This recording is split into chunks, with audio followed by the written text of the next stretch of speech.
घरों से है हम आज तक दिल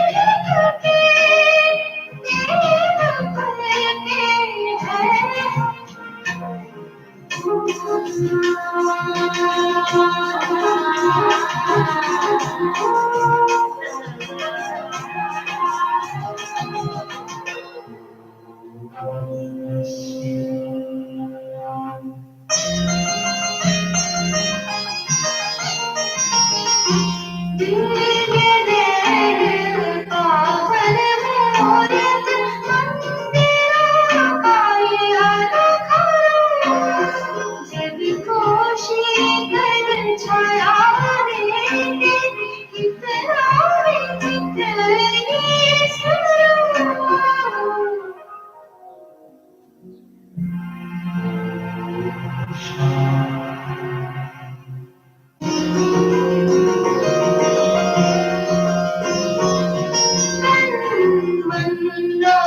सांस सकल पवित्रता से महक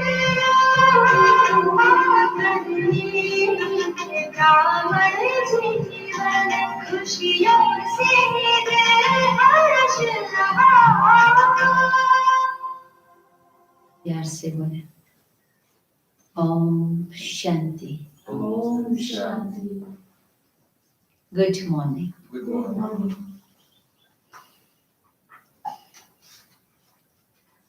बाबा हम बच्चों को इतना प्यार से रोज गाइड करते हैं,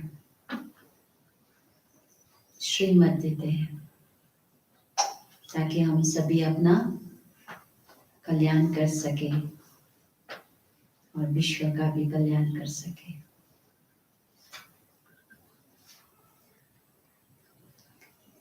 सत्य बाबा के हम बच्चों को अभी सत्य सुना रहा है, राइट क्या है रॉन्ग क्या है सब बता रहा है। तो हम बच्चों को अभी सत्य बात को समझ कर आगे बढ़ना है। ये नहीं कहना है कि ड्रामा में होगा तो कर लेंगे। बाबा कहते नहीं, ड्रामा तो आप फिक्स कर रहे हो ना, आप ही नोट कर रहे हो। जो कुछ भी आप करेंगे वो सब फिक्स्ड होता जाएगा। तो ऐसे कभी नहीं कहना है कि होगा तो कर लेंगे, दामा पुरुषार्थ कराएगा, ऐसा नहीं। हमें पुरुषार्थ करना है। अभी है स्व कल्याण से विश्व कल्याण करना, ये हमारा पाठ है। इस समय आके बाबा हम बच्चों को तैयारी कराने नई दुनिया के लिए, स्वर्ग स्थापन कर रहे हैं हम बच्चों के लिए। हमें ही जाना है ना, हमें ही जाके राज्य करना है, तो लायक बनना पड़ेगा। 16,108 की माला क्या है, शालिग्राम क्या चीज का यादगार है, बाबा हम बच्चों को उसका भी स्पष्टीकरण देते हैं। सब समझना है, ड्रामा में अपना रोल को समझना है, ठीक है।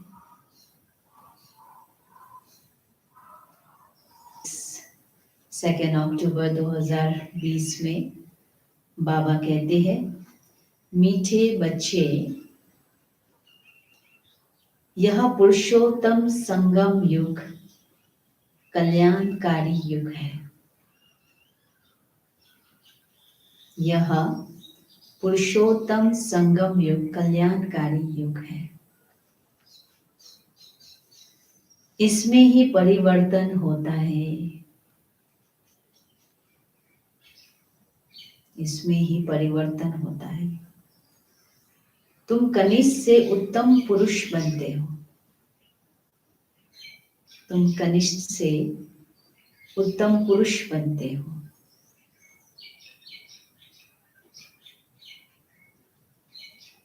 प्रश्न, इस ज्ञान मार्ग में कौन सी बात सोचने व बोलने से कभी भी उन्नति नहीं हो सकती?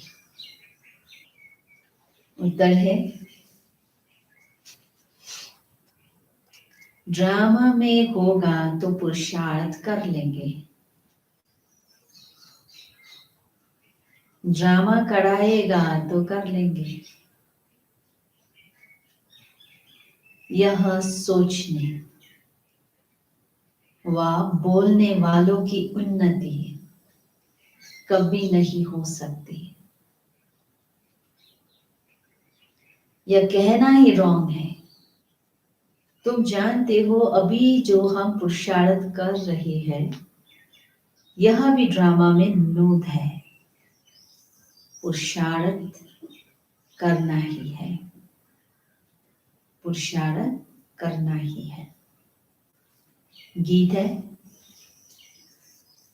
निर्बल से लड़ाई बलवान की, ये कहानी है दिए और तूफान की। दिया कैसा है? निर्बल है और तूफान बलवान है, परंतु फिर भी अंतिम में जीत किसकी? दिए की, क्योंकि दिए किसके साथ है? सत्य के साथ। तूफान कितना भी विकराल रूप दिखाए फिर भी दिए को बुझा नहीं सकते हैं, क्योंकि वो दिया स्वयं भगवान के साथ में है, सत्य के साथ में।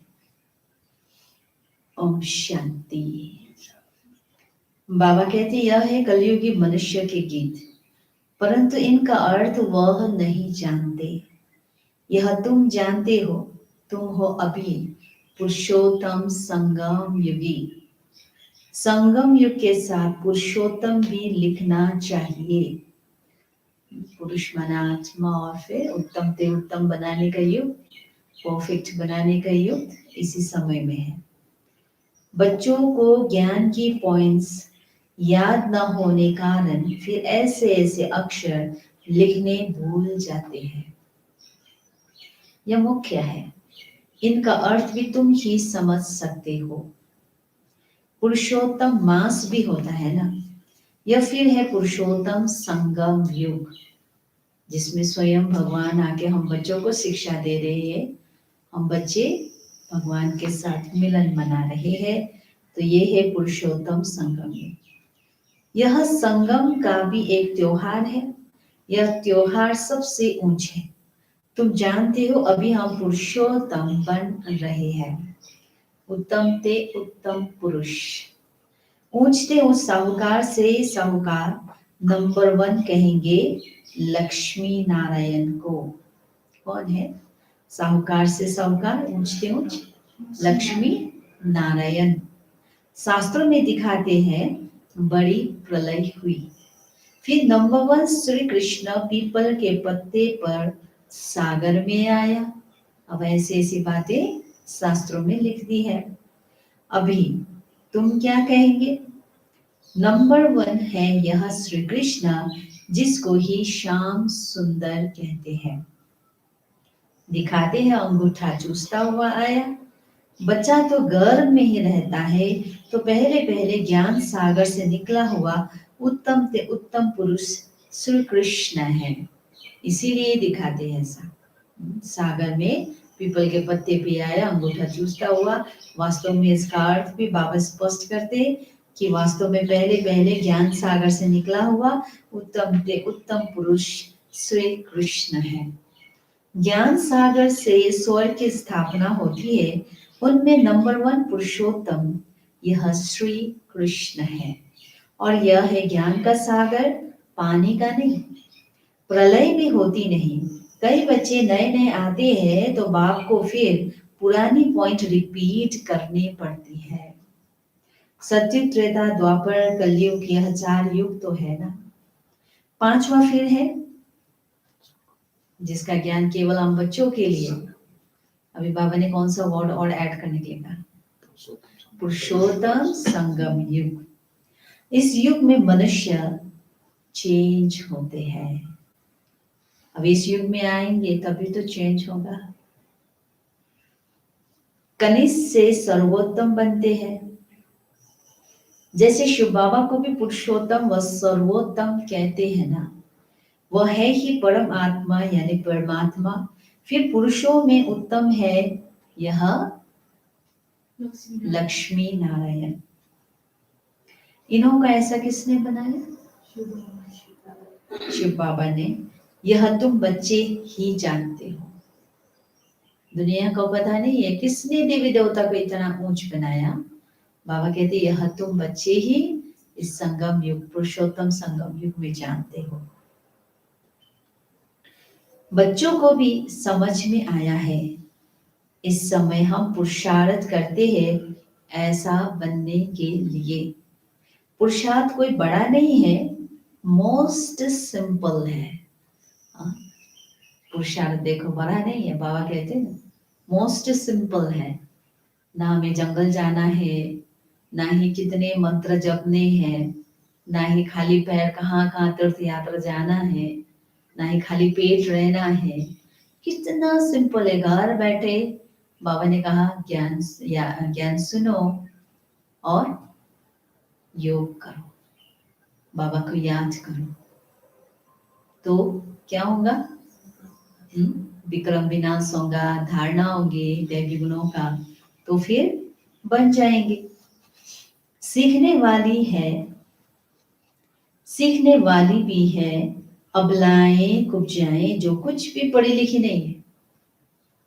देखा है ना, कई बार हम लोग सेंटर्स में देखते हैं कितने मतलब कैसे कैसे है। बाबा ने किस किस को चुना हुआ है? कोई हाई फाई वाले इतना नहीं आते हैं, हर जगह में भोली भोली माताएं जिन्होंने कई बार स्कूल भी नहीं देखा होगा, ऐसी माताएं भी है ना। तो इसीलिए साधारण लोग ही आते हैं।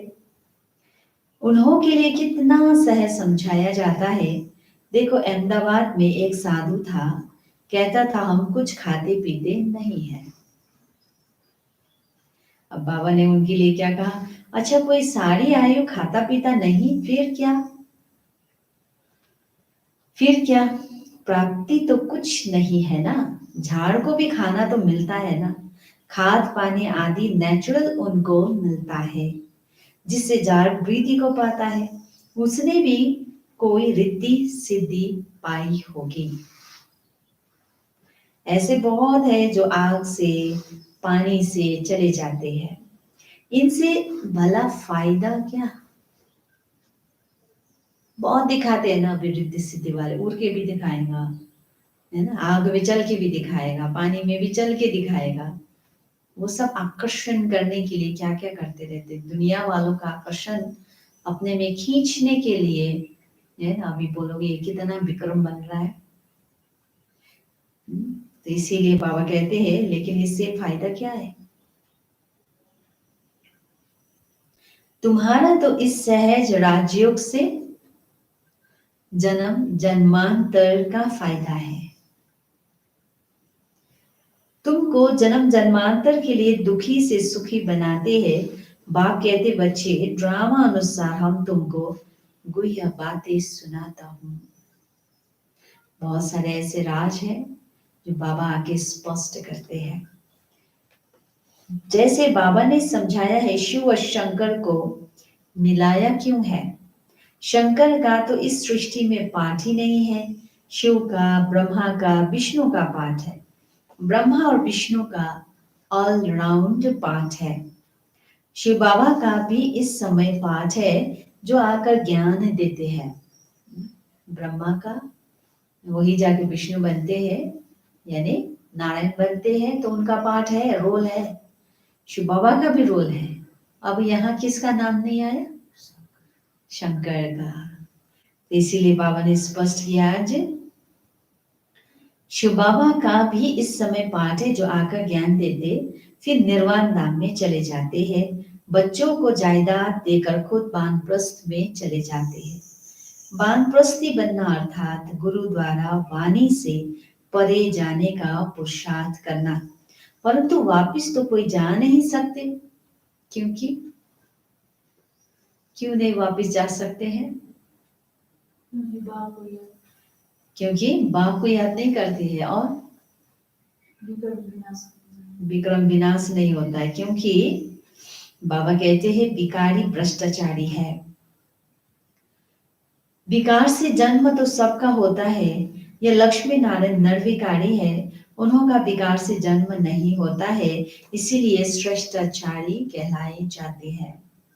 कुमारियां भी निर्विकारी है, इसीलिए उनके आगे माथा टेकते हैं। तो बाबा ने समझाया कि यहाँ शंकर का कोई पाठ नहीं है, बाकी प्रजापिता ब्रह्मा तो जरूर प्रजा का पिता हुआ ना। शिव बाबा को तो आत्माओं का पिता कहेंगे, वह है अविनाशी पिता। यह गुह्य बातें अच्छी रीति धारण करनी है। जो बड़े बड़े फिलोसोफर होते हैं उनको बहुत टाइटल मिलते हैं। श्री श्री 108 का टाइटल भी विद्वानों को मिलते हैं। बनारस के कॉलेज से पास कर टाइटल ले आते हैं। तो बाबा ने गुप्ता जी को इसलिए बनारस भेजा था कि उन्हों को जाकर समझाओ कि बाप का भी टाइटल अपने ऊपर रख बैठे हो। बाप को श्री श्री 108 जगत गुरु कहा जाता है। माला ही 108 की होती है। 8 रत्न गाए जाते हैं, वह 5 विद ऑनर होते हैं, इसीलिए उनको जपते हैं। फिर उनसे कम 108 की पूजा करते हैं। तो यज्ञ जब रचते हैं तो कोई 1000 सालिग्राम बनाते हैं, कोई 10,000, कोई 50,000, कोई लाख भी बनाते हैं। मिट्टी के बनाकर फिर यज्ञ रचते हैं। जैसा जैसा सेठ अच्छे ते अच्छा बड़ा सेठ होगा तो लाख बनवाएंगे। तो बाप ने समझाया है, माला तो बड़ी है ना, 16,108 की माला बनाते हैं। यह तुम बच्चों को बाप बैठ समझाते हैं। तुम सभी भारत को सेवा कर रहे हो बाप के साथ। किसका यादगार है ये सब? तुम सभी भारत की सेवा कर रहे हो बाप के साथ। बाप की पूजा होती है तो बच्चों की भी पूजा होनी चाहिए। किस रूप में? सालिग्राम के रूप में। तो यह नहीं जानती कि रुद्र पूजा क्यों होती है। बच्चे तो सब शिव बाबा के हैं। इस समय सृष्टि की कितनी आदमशुमारी है, इसमें सब आत्माएं शिव बाबा के बच्चे ठहरे ना। परंतु मददगार सब नहीं होते हैं। इस समय तुम जितना याद करते हो उतना ऊंच बनते हो। इस समय तुम जितना याद करते हो उतना ऊंच बनते हो, पूजन लायक बनते हो। ऐसे और कोई की ताकत नहीं जो यह बात समझाए, इसलिए कह देते ईश्वर का अंत कोई नहीं जानते। जो टाइटल ले रहे हैं श्री श्री का, बाबा ने कहा उनके पास में ताकत नहीं है जो इस प्रकार से समझाए। सो बाबा कहते हैं, इसीलिए वो लोग क्या कहते, ईश्वर का अंत कोई नहीं जानते। बाप ही आकर समझाते हैं। बाप को ज्ञान का सागर कहा जाता है तो जरूर ज्ञान देंगे ना। प्रेरणा की तो बात होती नहीं। भगवान कोई प्रेरणा से समझाते हैं क्या? तुम जानते हो उनके पास सृष्टि के आदि मध्य अंत का ज्ञान है। वह फिर तुम बच्चों को सुनाते हैं। यह तो निश्चय है, निश्चय होते हुए फिर भी बाप को भूल जाते हैं। निश्चय है कि वो हम आत्माओं का पिता है और इस समय में स्वर्ग देने के लिए आए हैं, लेकिन फिर भी भूल जाते हैं। बाप की याद यह है पढ़ाई का तंत्र सार। जो भी पढ़ाई पढ़ रहे उसका मुख्य निचोड़ ही सार ही क्या है? बाबा की याद। क्योंकि याद से ही पाप कटेंगे, याद से ही दैविक गुणों की धारणा होगी, याद से ही मनुष्य से देवता बनेंगे। तो यह है पढ़ाई का तंत्र। याद की यात्रा से कर्मातीत अवस्था को पाने में मेहनत लगती है। इसमें ही माया के विघ्न आते हैं। पढ़ाई में इतने विघ्न नहीं आते हैं। अब शंकर के लिए कहते हैं, शंकर आंख खोलते हैं तो विनाश होता है। यह कहना भी ठीक नहीं है। बाप कहते न मैं विनाश कराता हूं न वह करते हैं, यह रॉन्ग है। देवताएं थोड़े पाप करेंगे। अब शिव बाबा बैठ यह बातें समझाते हैं। आत्मा का यह शरीर है रथ, हर एक आत्मा की अपने रथ पर सवारी है।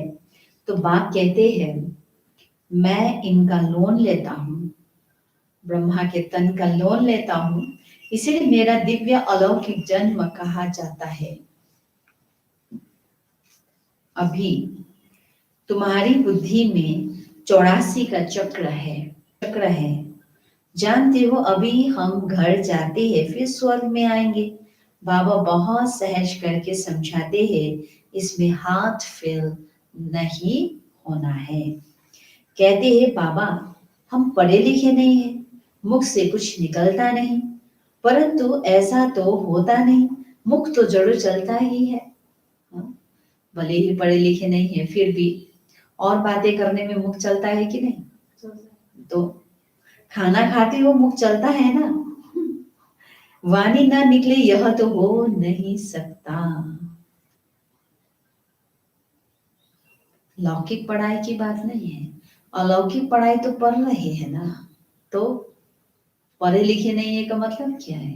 बाबा इतना पढ़ा रहा है, उसमें दो दुनिया जो पढ़े लिखे दुनिया है ना, उनको भी ये ज्ञान नहीं है जो यहाँ पे हुआ है। तो पढ़े लिखे नहीं हुआ, भगवान सुना रहा है। जो कुछ भी समझा है वो तो मुख से निकालना है, और क्या कहा। तो इसीलिए बाबा कहते हैं वाणी ना निकले यह तो हो नहीं सकता। बाबा ने बहुत सिंपल समझाया है। कोई मौन में रहते हैं तो भी ऊपर में इशारा देते हैं कि उनको याद करो। दुख हरता सुख करता वह एक ही दाता है। भक्ति मार्ग में भी दाता है तो इस समय में भी दाता है, फिर वानप्रस्थ में तो है ही शांति।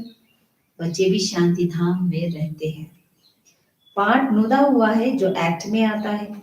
अभी हमारा पाठ है विश्व को नया बनाना। ये हमारा पाठ है अभी विश्व को नया बनाना। उनका नाम बड़ा अच्छा है, हेवनली गॉड फादर। बाप रचयिता है स्वर्ग का। बाप नरक थोड़े रचेंगे। पुरानी दुनिया कोई रचते हैं क्या? मकान हमेशा नया बनाया जाता है। शिव बाबा नई दुनिया रचते हैं किसके द्वारा? शुरुआत में किसके द्वारा? ब्रह्मा द्वारा। इनको पाठ मिला हुआ है। यहाँ पुरानी दुनिया में जो भी मनुष्य है सब एक दो को दुख देते रहते हैं। बाबा कहते तुम जानते हो हम है शिव बाबा की संतान।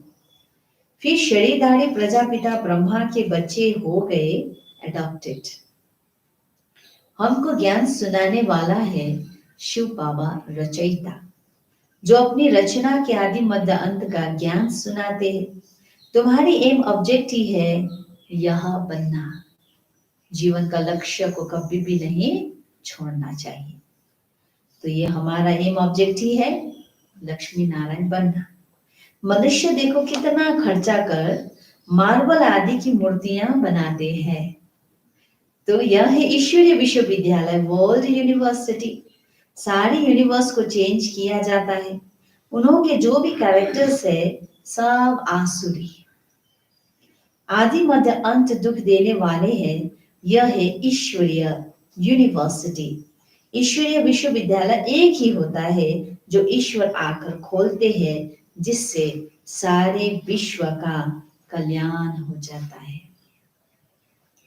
ही ईश्वरीय विश्वविद्यालय, जिसमें पढ़ा लिखा कर क्या करते हैं? सारे विश्व का कल्याण करते हैं।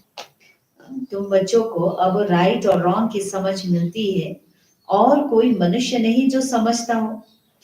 राइट रॉन्ग को समझाने वाला एक ही राइटियस होता है, जिसको ट्रुथ कहते हैं। बाप ही आकर हर एक को राइटियस बनाते हैं। राइटियस बनेंगे तो फिर मुक्ति में जाकर जीवन मुक्ति में आएंगे। ड्रामा को भी तुम बच्चे जानते हो, आदि से लेकर अंत तक पाठ बजाने नंबरवार आते हो। यह खेल चलता ही रहता है, ड्रामा शूट होता जाता है, यह एवर न्यू है। यह ड्रामा कभी पुराना नहीं होता है। पुराना लगता है, ये वो ही रिपीट हो रहा है, 5000 का वही रिपीट हो रहा है, लेकिन पुराना नहीं लगता। सब नया, हर दिन नया, हर सेकंड नया।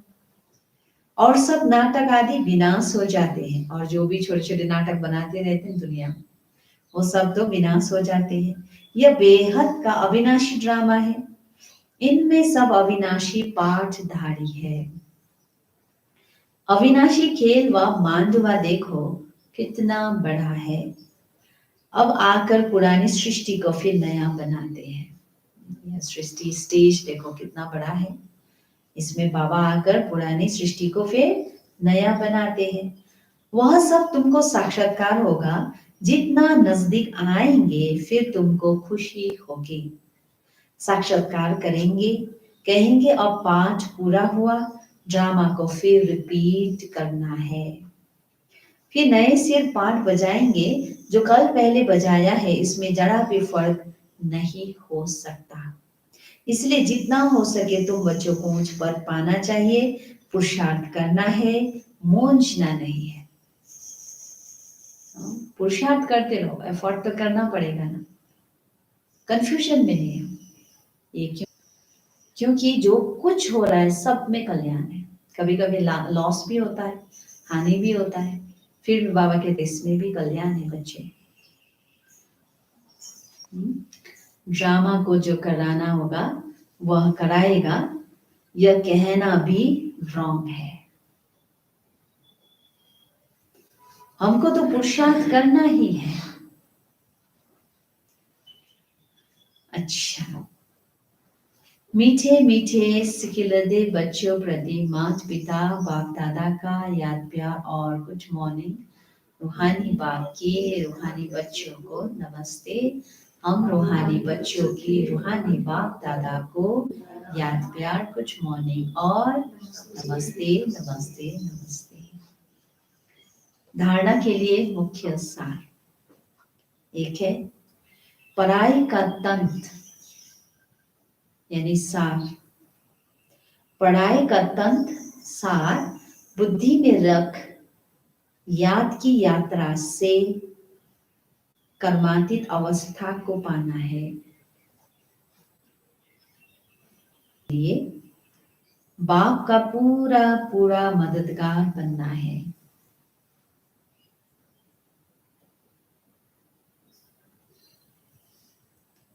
दूसरा,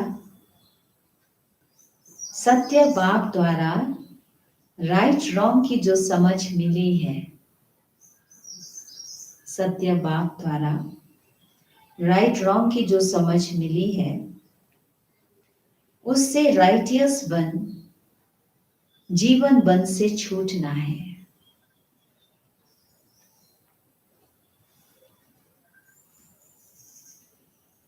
मुक्ति और जीवन मुक्ति का बरसा लेना है। मुक्ति और जीवन मुक्ति का बरसा लेना है।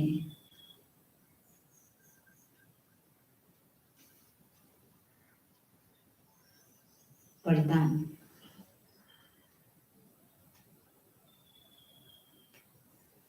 संगम युग की सर्व प्राप्तियों को, संगम युग की सर्व प्राप्तियों को स्मृति में रख चढ़ती कला का अनुभव करने वाले, चढ़ती कला का अनुभव करने वाले श्रेष्ठ प्रारब्धी भव।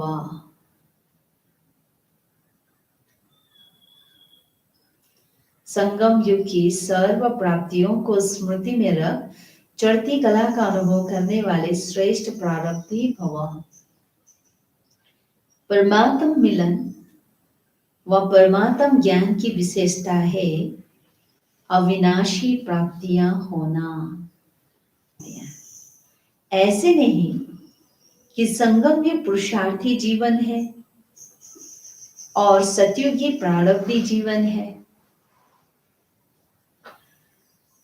संगम युग की विशेषता है एक कदम उठाओ और 1000 कदम प्रारब्ध में पाओ।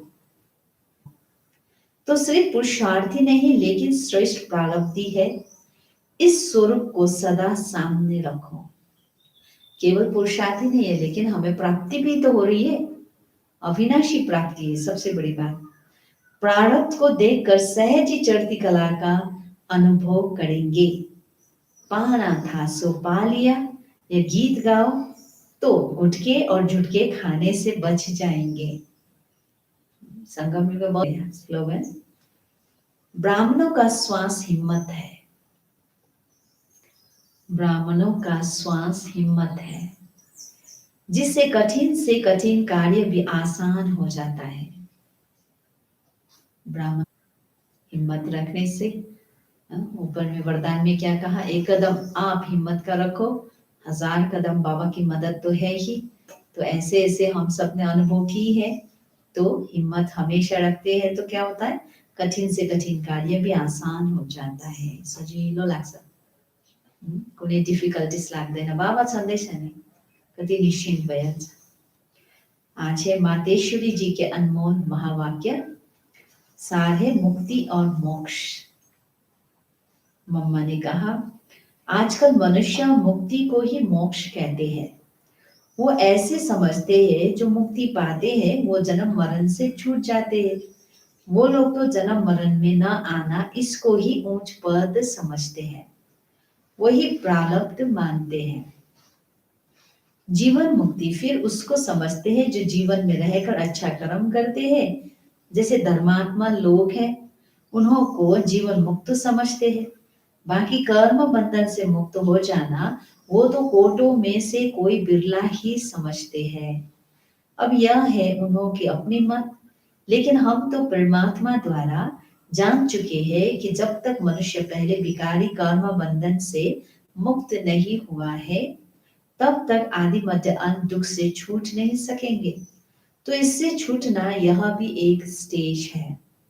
तो भी पहले जब ईश्वरीय नॉलेज को धारण करे तभी उस स्टेज पर पहुंच सके, और उस स्टेज पर पहुंचाने वाला स्वयं परमात्मा चाहिए, क्योंकि मुक्ति जीवन मुक्ति देते वह है। वो भी एक ही समय आए सबको मुक्ति जीवन मुक्ति दे देता है। बाकी परमात्मा कोई अनेक बार नहीं आते, और ना कि ऐसा समझो कि परमात्मा ही सब अवतार धारण करते हैं। ठीक है, आज का सोमान है, मैं प्रेम के सागर में लहराने वाली लवलीन आत्मा हूं। मैं प्रेम के सागर में लहराने वाली लवलीन आत्मा हूं। योग अभ्यास, योग अभ्यास क्या करना है, संगम युग में मैं आत्मा सहज योगी हूं। मैं इस युग में निरंतर प्रेम के सागर में समाने का अनुभव कर रही हूँ। सुख शांति के सागर में समाकर मैं आत्मा सुख स्वरूप और शांत स्वरूप बनती जा रही हूँ। मुझ आत्मा से निकलती हुई सागर समान ज्ञान और शक्ति की लहरें संपूर्ण विश्व में फैल रही है, जिससे सर्व आत्माएं परमात्मा वरदानों से भरपूर होकर लवलीन स्थिति का अनुभव कर रही है। चिंतन है, क्या मैं सदा सागर की लहरों में समाई हुई रहती हूँ? क्या मैंने परमात्म प्रेम में लवलीन स्थिति का अनुभव किया है? क्या मुझे स्मृति रहती है परमात्म शक्तियों की अधिकारी आत्मा हूँ? तो ये मुझे चिंतन करना है। अव्यक्त इशारे हैं। आज फरवरी को 1976 में सुनाया हुआ। जो बाप दादा बोले, जो करेक्शन और कनेक्शन करना जानते हैं वह सदा ही रूहानी नशे में होंगे।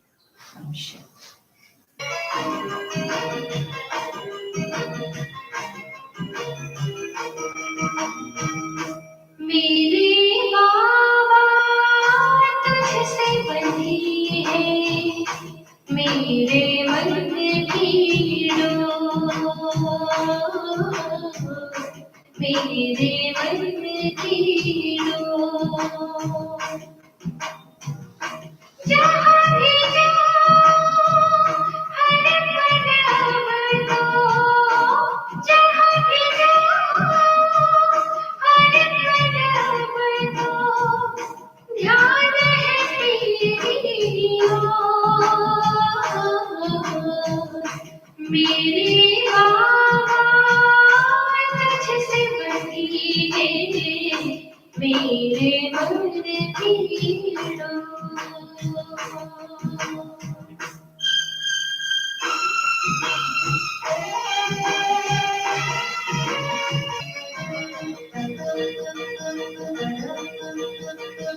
हम सफर हो गए हो मेरे, जन्म जन्म के साथी,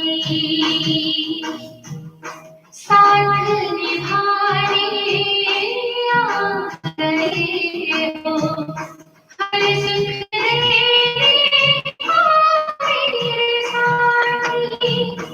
जब से मिले इस जीवन में आए हैं जैसे भोर, मेरे बात तुझसे बंधी है, मेरे मन की